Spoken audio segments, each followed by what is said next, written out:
آج بہت زیادہ لوگ کاروبار کی وجہ سے، نکاح کی وجہ سے، دولت کی وجہ سے پریشان نظر آتے ہیں۔ اللہ کے رسول صلی اللہ علیہ وسلم نے ایک طریقہ استخارے کا بتایا ہے۔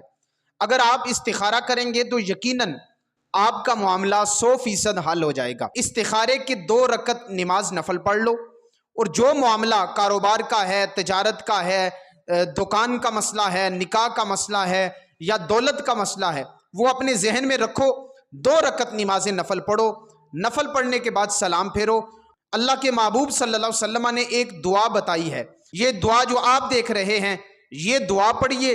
اور اگر یہ دعا نہیں بھی آتی، پنجابی میں، اردو میں، آپ اللہ تعالیٰ سے کہیں کہ یا اللہ میرا یہ معاملہ ہے اور میرے اس معاملے کو حل کر دیا جائے۔